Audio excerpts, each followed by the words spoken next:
오늘 비대면으로 예배드리는 모든 분들, 또 이곳에서 예배드리는 모든 분들에게 하나님의 큰 은혜가 임하시기를 축복합니다. 새해죠. 우리 올해 표를 은혜 안에서 이긴다 이렇게 정했습니다. 올해는 어떤 해보다도 하나님의 은혜를 많이 경험하시고 또 그 은혜를 누리며 사는 한 해가 되기 바랍니다. C.S. 루이스는 기독교만 가지고 있는 독특성은 은혜라고 얘기했어요. 은혜. 이 은혜라는 얘기는 히브리어로 헨이라는 단어와 헤세드라는 단어가 있습니다.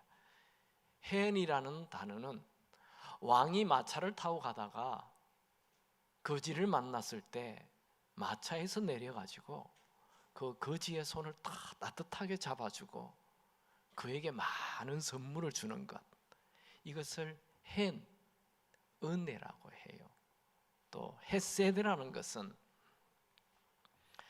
그 사람의 행동과 상관없이 그냥 그 사람에게 무조건적인 불변의 사랑으로 선물을 주는 거예요. 대해주는 거예요. 이걸 헤세드라고 그래요. 이 헤세드라는 단어는 호의, 은혜, 인자 이렇게 번역이 됩니다. 근데 그것도 은혜입니다. 헨이나 헤세드나 다 같이 전혀 받을 자격이 없는 자에게 아무런 조건도 없이 무조건 베풀어주는 선물, 사랑, 이것을 은혜라고 얘기합니다.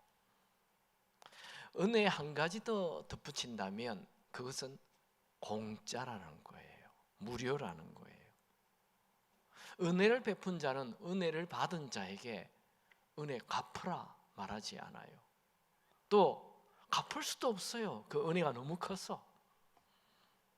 세상에는 이 기독교에서 얘기하는 이 은혜를 이해하지 못합니다. 세상에는 공짜가 없다 그러죠. 그러나 기독교의 은혜는 공짜이고 그저 주는 선물입니다. 우리가 살고 있는 이 인간 세상은 모두 다 노력, 수고에 대한 보상으로 돌아가요. 그래서 현대인들은 조금 더 많은 보상을 받기 위해서 더 노력하고 더 애를 씁니다. 남들보다 더 일찍 일어나고 남들보다 더 늦게까지 일을 하고 남들보다 더 많은 노력을 해야 어제보다 더 많은 보상을 받게 되는 거죠. 모든 것은 성과 위주, 업적주의, 성공주의가 되어버렸습니다. 결국 인생이라는 것은 다람쥐가 쳇바퀴 돌듯 끝없이 뛰고 또 뛰어야 하는 것입니다. 인생을 성과 위주로 산다면 결국 우리를 기다리는 것은 지침과 공허뿐입니다.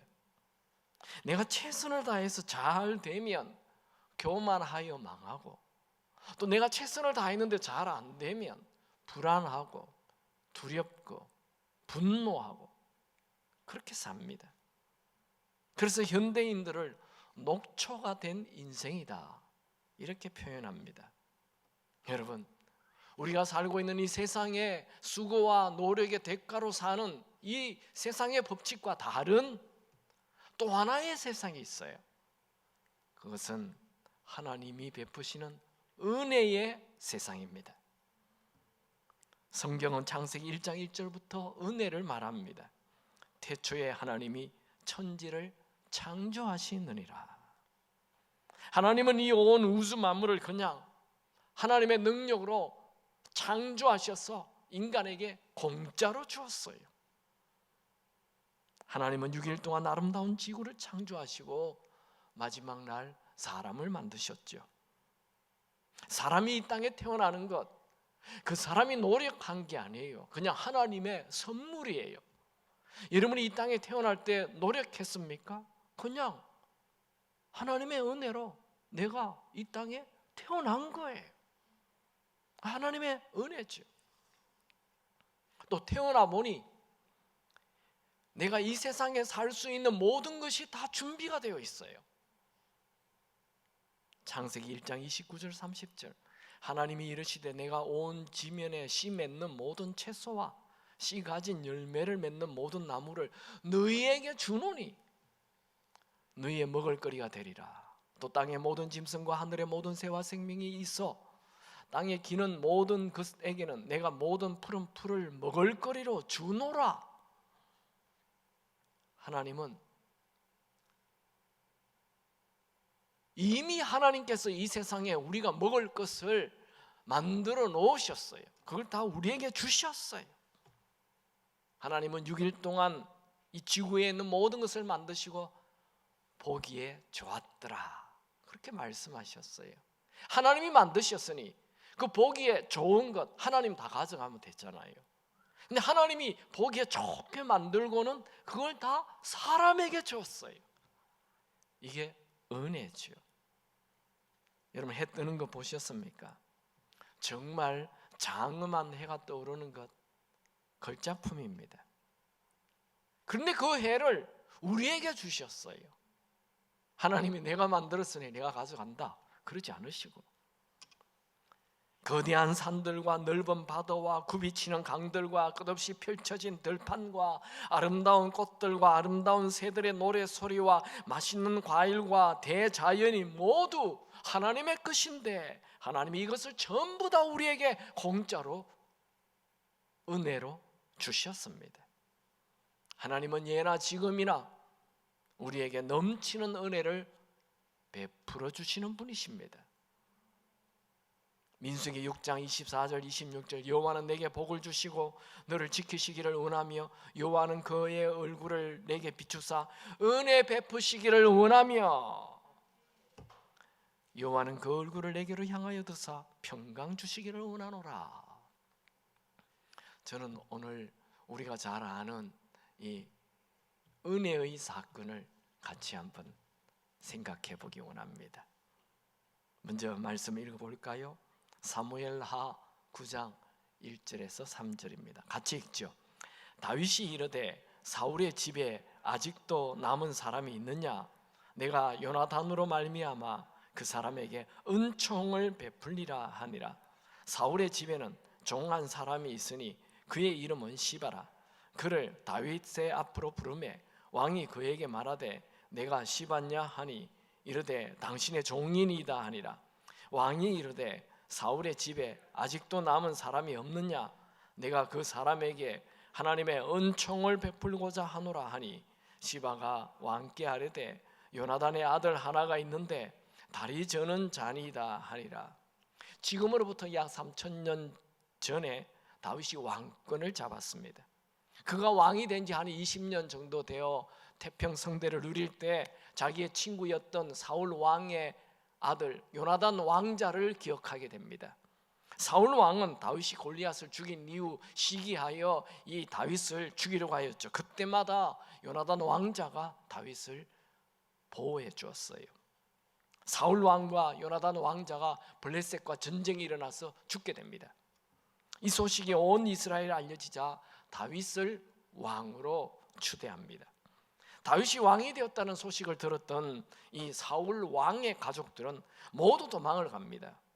원래 정권이 바뀌면 그 이전의 왕의 가족들을 몰살시키는 것이 뭐 동양이나 서양이나 할 것 없이 그게 관례입니다. 그래서 사울 왕의 아들 요나단의 아들 머비보셋을 돌보는 유모는 그 아이를 데리고 도망을 가다가 그 아이를 떨어뜨려요. 그래서 그 아이가 다리를 절게 됩니다. 성경은 그 아이의 이름이 머비보셋이라고 하고 5살이라고 기록합니다. 그 뒤 머비보셋은 몰락한 왕가의 손자로 숨어 살았습니다. 그 후 20년의 세월이 흘러 머비보셋이 20대 후반이 됩니다. 결혼도 하고 아들도 하나 있었어요. 다윗은 문득 자신이 어려울 때 그 친구로 늘 도와줬던 요나단과 한 약속을 기억하게 됩니다. 그래서 요나단 가족이 살아있다면 내가 은총을 베풀어야 되겠다, 그렇게 말합니다. 이게 이 은총이라는 단어가 헤세드라는 단어입니다. 우리 성경에는 은총, 인자, 호의 이렇게 주로 번역이 되지만 그것이 은혜입니다. 이 은총이라는 헤세드라는 단어는 약속에 근거해서 사랑하는 거예요. 다윗은 사울 왕가의 자녀에게 은혜를 베풀겠다, 이건 정치적 쇼가 아니에요. 정말 마음 깊은 곳에서 내가 이 요나단의 자녀들을 꼭 은총을 베풀어야 되겠다, 그렇게 마음을 먹은 거죠. 그래서 신하들에게 다윗 왕가에 왕족 살아있는 사람이 있느냐? 그때 사울 왕가의 땅을 관리하는 시바라는 종이 와서 요나단에게 아들이 하나 있긴 하는데 다리를 저는 자다 하며 비꼬았어요. 우리는 지금 이 사무엘하 9장을 보고 있는데 사무엘하 5장을 보면 이 다윗이 예루살렘 성을 쳐들어갈 때 예루살렘에 이렇게 높은 곳에 있어요. 그러니까 이 예루살렘에 원래 살았던 여부스 사람들이 다윗이 공격해 온다 할 때 웃었어요. 비웃었어요. 야, 다리 저는 사람 맹인도 맞겠다, 그렇게 다윗의 군대를 우습게 봤어요. 왜냐하면 높은 곳에 있는 이 예루살렘 난공불락의 이 성을 쳐들어오는 사람 다 이길 수 있다는 거죠. 그래서 정말 이 다윗이 쳐들어올 때 이 다리 저는 사람들을 앞세워서 그냥 다윗을 쫓아버려라, 그렇게 했어요. 다윗이 쳐들어와서 올라오면서 다리 저는 사람 맹인들을 다 죽여버립니다. 그것을 빗대어 이 다리 저는 자라는 말은 이 다윗을 무시한다, 이런 게 속담이 되어 있는 거예요, 그 당시에. 그래서 시바라는 사람은 다윗이 그 사울 왕가의 후손 요나단의 후손을 찾을 때 네, 아들이 하나 있긴 한데 다리 저는 자입니다, 이렇게 비꼬았어요. 즉 그 사람은 뭐 왕이 그렇게 은혜 베풀 자가 아닙니다, 이렇게 얘기한 거죠. 근데 다윗 왕은 요나단의 아들이 다리를 저는다는 말에 개의치 않고 그가 어디 있느냐, 그를 데리고 오라 말하였습니다. 이게 은혜예요. 은혜는 받을 조건이 되지 않는데 베푸는 것을 은혜라고 얘기하는 것입니다. 그 다음 절 볼까요? 사무엘하 9장 4절 5절을 같이 읽겠습니다. 왕이 그에게 말하되 그가 어디 있느냐 하니 시바가 왕께 아뢰되 로드발 암멜의 아들 미갈의 집에 있나이다 하니라. 다윗 왕이 사람을 보내어 로드발 암멜의 아들 마길의 집에서 그를 데려오니, 요나단의 아들이 살고 있는 곳은 로드발이었어요. 로드발이라는 말은 데바르라는 말입니다. 이 말의 뜻은 황무지라는 뜻입니다. 즉 이 요나단의 아들 무비보셋은 불모지에서 비참하게 살아가고 있는 거예요. 다윗은 사람을 보내어 그를 데려오라 하였습니다. 다윗은 그 요나단의 아들이 다리를 절거나 가난하거나 실패하거나 상관이 없습니다. 다윗은 그 사람이 있는 모습 그대로 데려오라 했습니다. 다윗은 그 사람의 형편이 중요한 것이 아니라 자기 친구 요나단과의 약속이 중요한 거예요. 다윗은 요나단이 그를 구해주면서 한 언약, 그 언약을 기억합니다. 사무엘상 20장 15절 이 요나단이 하는 말이에요. 여호와께서 너 다윗의 대적들을 지면에서 다 끊어버리실 때에도 너는 너의 인자함을 내 집에서 영원히 끊어버리지 말라. 무슨 말입니까? 다윗, 너가 성공하게 되면 너에게 우리 가족이 은혜를 받게 해달라, 그렇게 부탁한 거예요. 그래서 다윗이 그렇게 하겠다고 약속을 하죠.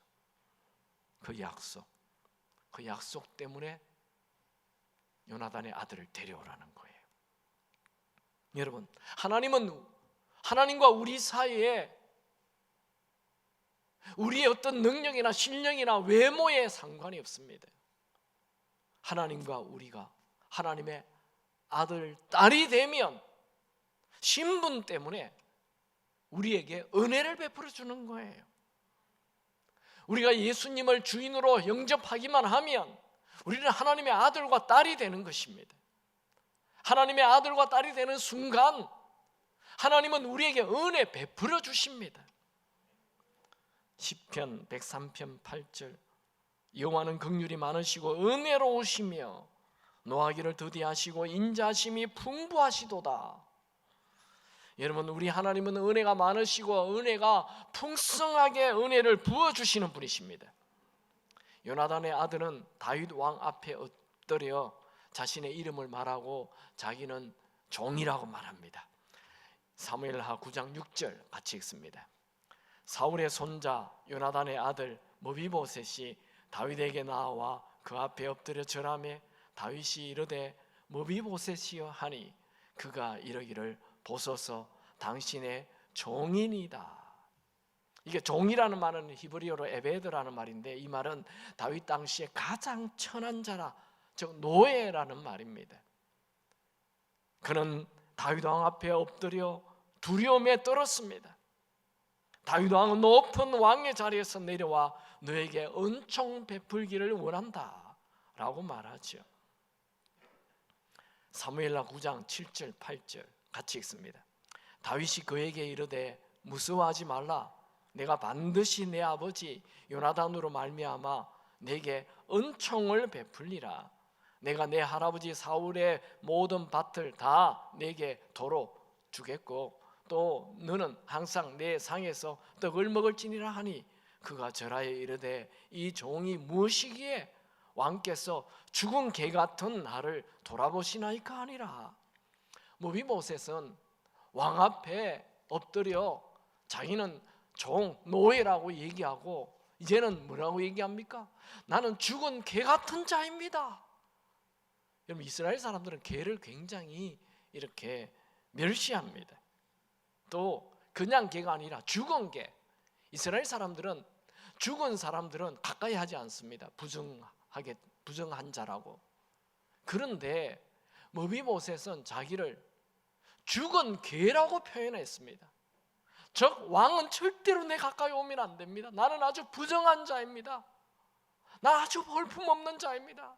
나는 내 스스로 엉망입니다. 이렇게 표현하는 거예요.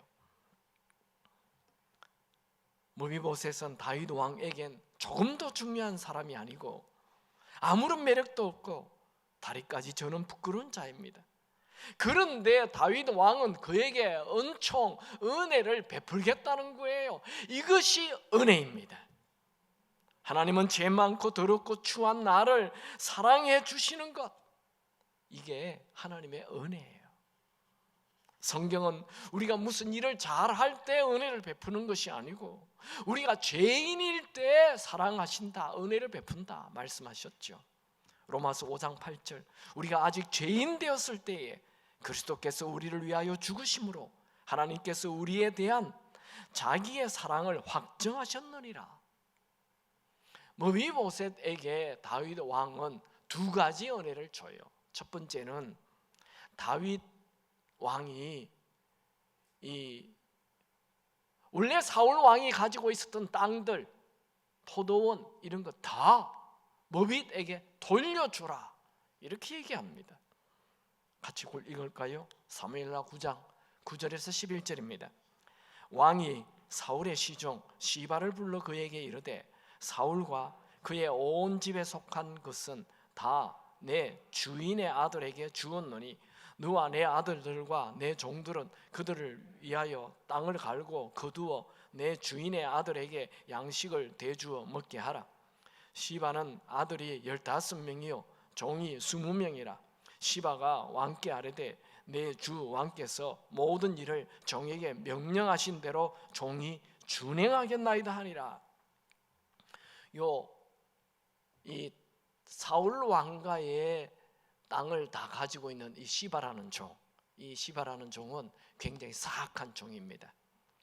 원래 이 사울 왕의 땅을 다 자기가 차지한 거예요. 그리고 이 사람의 아들이 15명이라 했죠. 이건 부인이 많았다는 얘기입니다. 또요, 종이 20명이나 된다는 것, 이 사람이 이 큰 땅을 다 부리고 있다는 겁니다. 이 사울 왕이 가지고 있는 땅들은 원래 다윗 왕에게 다 바쳐야 하는 거예요. 그런데 바칠 거는 바치고 자기 것을 이렇게 많이 챙겨둔 거예요. 그리고 진짜 주인 이 머비보셋은 저기에 불모지로 쫓아보내버렸어요. 요걸 이 시바 종이 하고 있었어요. 그래서 다윗이 그 땅들을 전부 머비보셋에게 돌려주라 이렇게 하여 하루아침에 그 땅을 다 차지하게 됩니다. 두 번째, 다윗 왕은 이 머비보셋에게 매일 너는 나의 왕자처럼 함께 식사에 들어오라 이렇게 합니다. 즉 머비보셋을 왕자로 대하겠다는 거예요. 9장 13절 같이 읽습니다. 머비보셋이 항상 왕의 상에서 먹음으로 예루살렘에 사니라. 그는 두 발을 다 절더라. 머비보셋은 그날로부터 다윗 왕의 아들처럼 왕자처럼 항상 왕의 식탁에 함께 앉았습니다. 오늘 본문에 보면 머비보셋이 왕과 함께 식사를 한다는 말이 4번이나 반복되어 납니다. 이것은 성경의 저자가 다윗과 요나단의 언약을 철저히 이행하는 다윗의 사랑과 은혜를 잘 보여주려고 한 것입니다. 머비보셋은 로드발이라는 황무지에 숨어 사는 패배한 인생, 버려진 인생이었습니다. 그런데 그가 다윗 왕이 베푸는 은혜로 순식간에 빼앗겼던 모든 땅들을 찾아서 부자가 되고, 수치의 자리에 있었던 그 사람이 고귀한 명예의 자리에, 왕자의 자리에 같이 살게 되었습니다. 이건 모두 다 하루아침에 일어난 다윗의 은혜로 일어난 일입니다. 만약 머비보셋이 다윗 왕이 그를 찾을 때 숨거나 도망을 갔다면 그는 다윗 왕이 베푸는 은혜를 알지도 못하고 누리지도 못했을 것입니다. 저는 오늘 이 본문을 통해 은혜에 대하여 3가지를 나누기 원합니다. 첫 번째, 은혜가 있음을 믿으십시오. 머비보셋은 다윗 왕을 만나기 전에 자신의 인생은 이렇게 그냥 패배자로 숨어 살다가 버려진 자로 그냥 끝나나 보다, 망한 인생으로 끝나나 보다 생각했습니다. 그는 자기 아버지 요나단과 다윗 왕 사이에 그 언약 때문에 이렇게 큰 은혜를 받을 줄 몰랐습니다.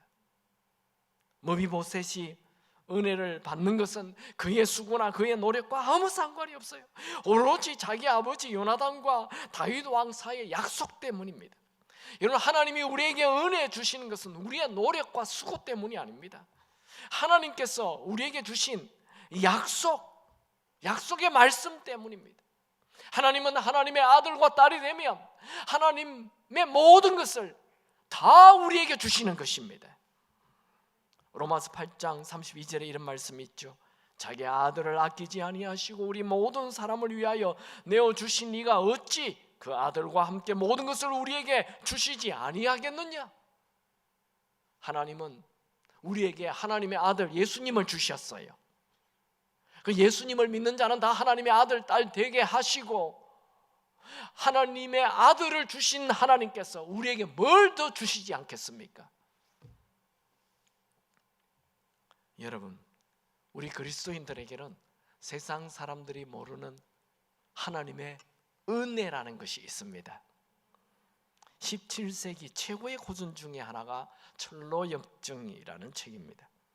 그 책을 쓴 존 번연은 하나님 말씀을 전한다는 이유로 3번이나 감옥에 투옥됩니다. 그가 3번째 감옥에 들어갔을 때 하나님의 은혜로 불후의 명작 철로역정을 쓰게 됩니다. 그 책을 보면 주인공이 나오는데 순례자예요. 그 순례자의 이름은 크리스찬입니다.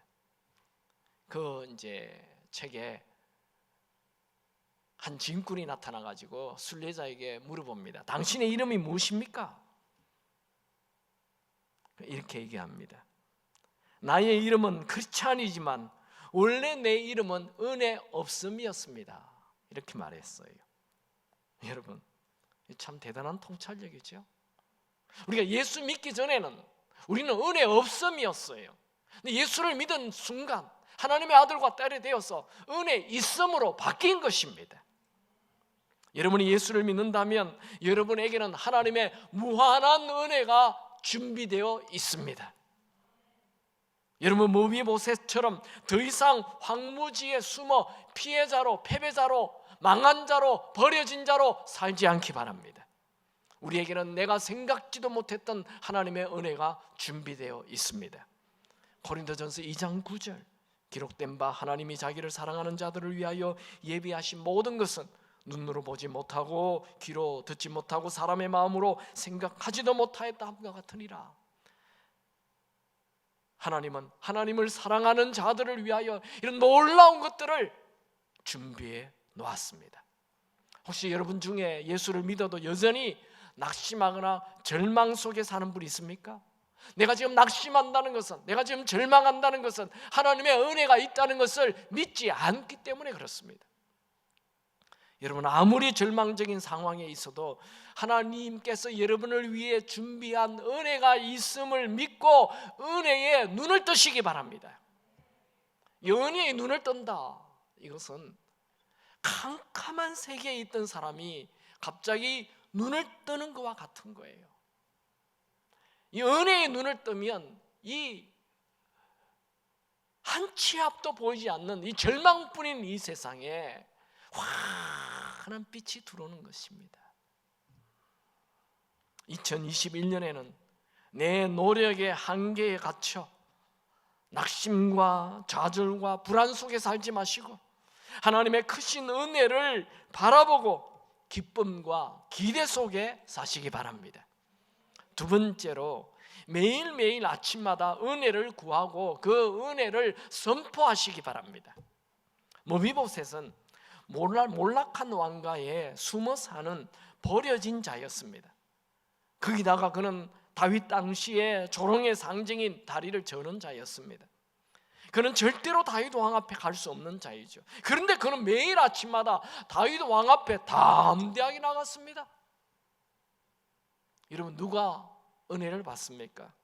내 모습이 어떻든지 상관하지 않고, 내가 어떤 죄를 지었든지 상관하지 않고, 내가 어떤 위치에 있든지 상관하지 않고 은혜의 보좌 하나님 앞에 담대하게 가는 사람, 그 사람이 은혜를 받습니다.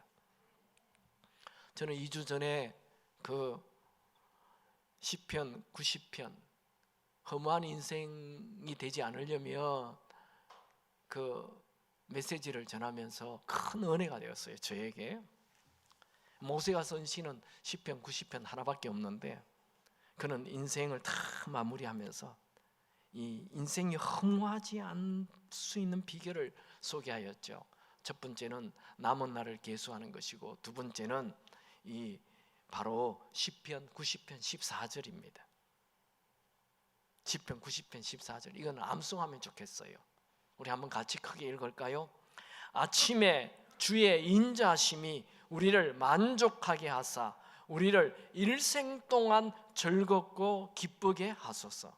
이게 인자하심, 이게 헤세드예요. 이게 은혜예요.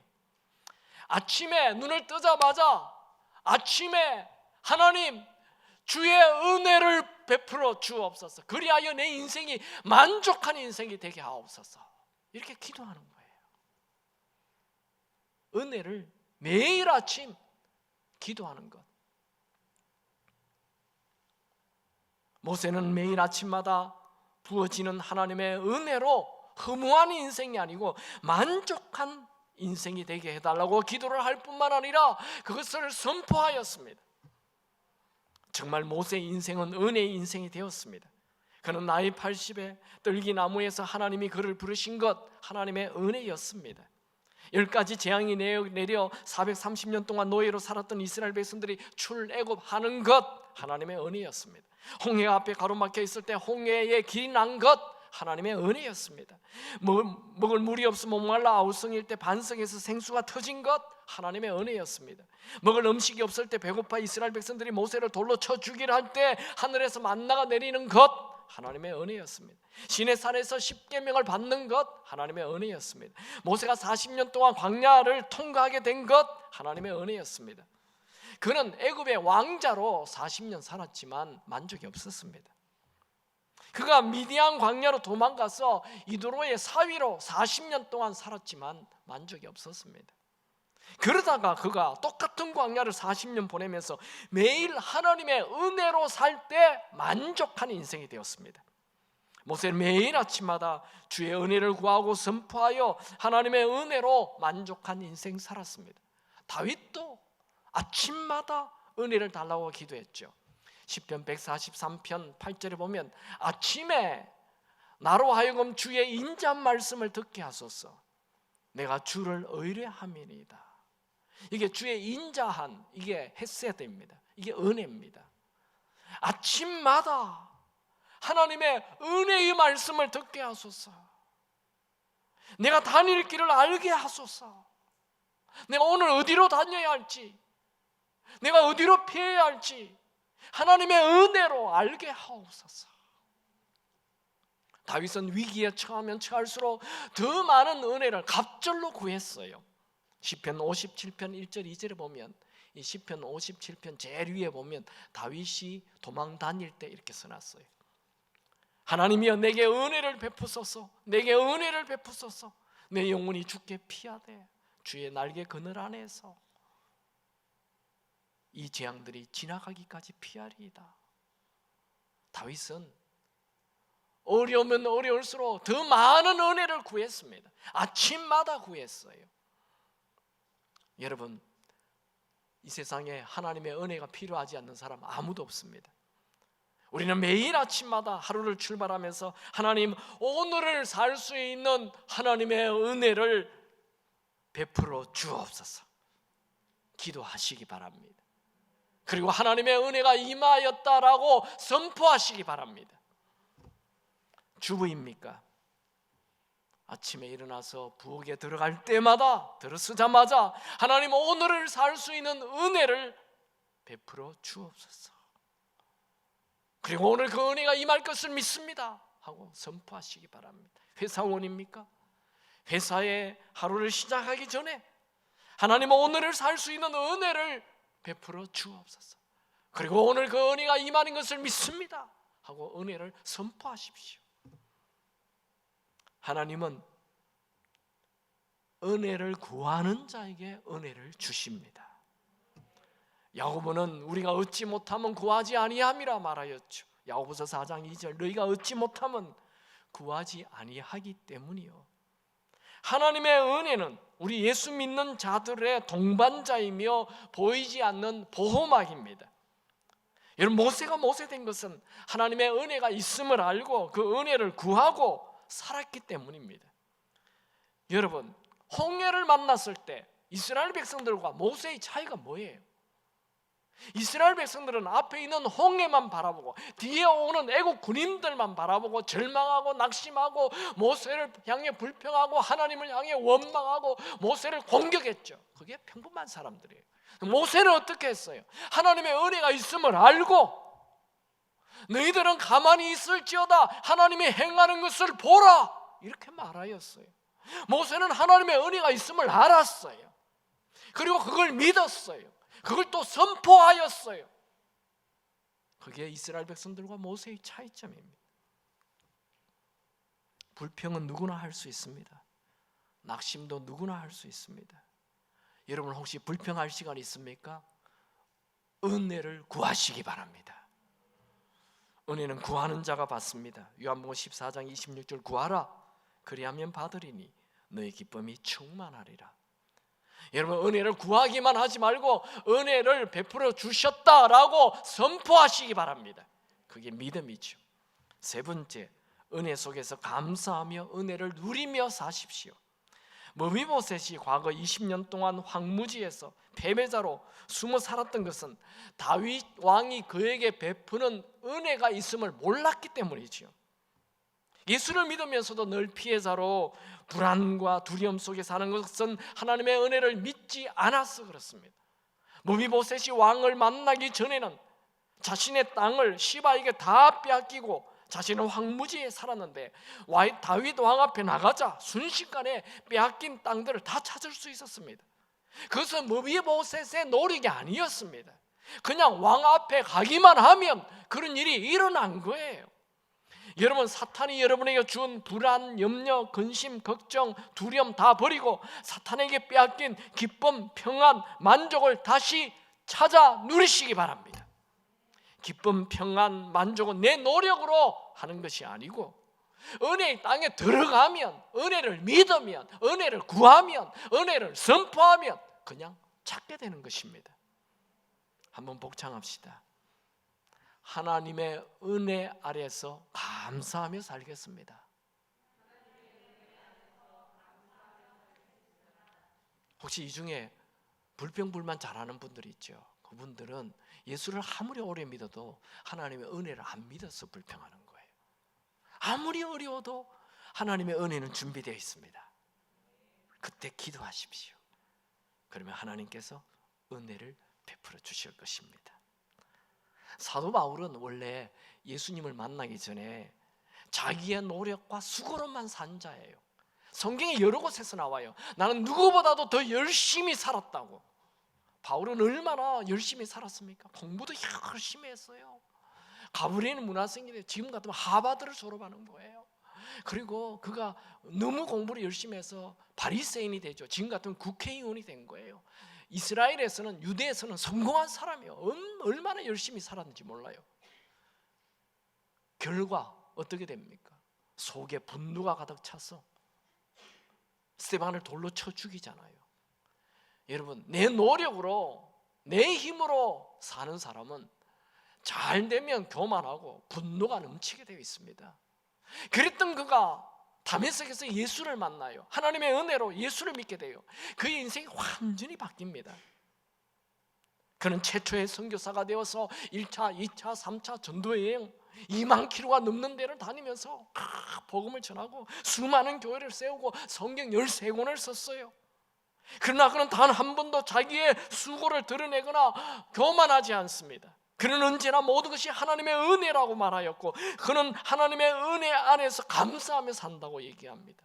고린도전서 15장 10절 내가 나 된 것은 하나님의 은혜로 된 것이니 내게 주신 그의 은혜가 헛되지 아니하여 내가 모든 사도보다 더 많이 수고하였으나 내가 한 것이 아니요 오직 나와 함께 하신 하나님의 은혜로다. 바울은 아무리 위대한 일을 하여도 그게 하나님의 은혜라고 고백합니다. 그는 언제나 은혜를 드러내었고 은혜 속에서 살았습니다. 은혜 속에 산다 하여 노력하지 않는 거 아닙니다.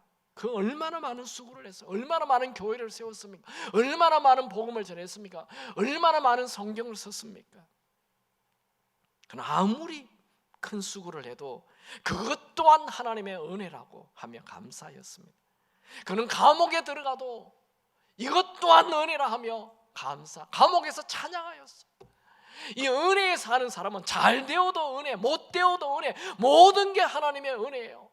못 되는 일, 잘 안 되는 일, 그건 또 기회가 되는 것입니다. 은혜로 살면 그게 기회가 돼요. 감옥 안에서 그는 성경을 써요. 자기가 쓴 그 편지가 성경이 되는 줄도 몰랐어요.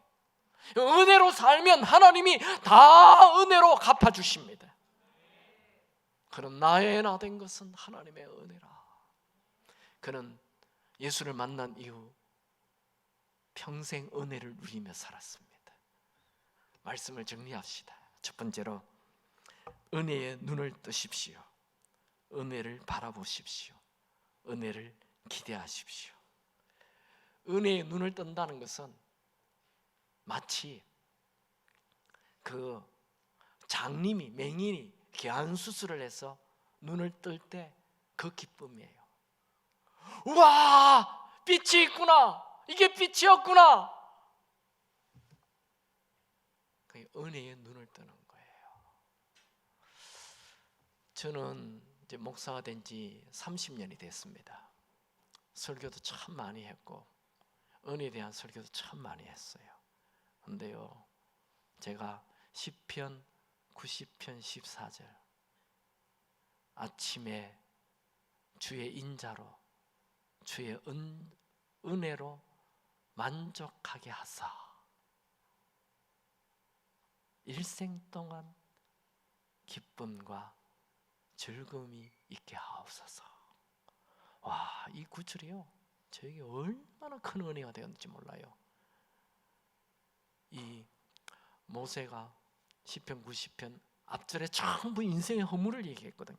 인생의 허물을 깨는 방법이 아침에 주의 은혜로 만족하는 것, 이게 인생의 모든 허물을 깨어버려요. 여러분, 인생은 내 노력으로 되는 게 아니에요. 내 노력으로 잘 되는 게 그 중요한 게 아니에요. 하나님의 은혜로 만족하는 인생, 이 은혜의 눈을 떠야 그게 보여요. 하나님의 은혜로. 저는 요새 이 하나님의 은혜로 만족한 인생, 이걸 늘 묵상하는데요, 아침에 눈 턱 뜨니까 하나님 또 살았네요, 또 살려주셨네요, 감사합니다. 내 호흡을 하고 있네요, 감사합니다. 이 은혜네요. 해가 뜨네요, 환해지네요. 이 하나님의 은혜네요. 막 하나님의 은혜의 눈을 뜨니까 막 인생에 대하여, 모든 것에 대하여 설레임이 있습니다. 요즘 사람들이 그 2021년은 코로나로 굉장히 어려울 거라 얘기하죠. 세상 사람들이 얘기해요. 은혜를 모르는 사람이 얘기해요. 우리 은혜를 아는 사람은 아무리 힘들어도, 홍해 있어도 우리에게는 은혜 있습니다. 그래서 우리는 기대하는 거예요. 설레임이 있는 거예요. 이 새해에 설레임이 있기를 바랍니다. 은혜의 눈을 떠야 돼요. 은혜의 눈을 뜨면 모든 절망 사라지고 희망 생깁니다. 두 번째, 은혜를 구하십시오. 아침마다 은혜를 구하십시오. 그리고 아침마다 나는 은혜 받은 자다 선포하시기 바랍니다.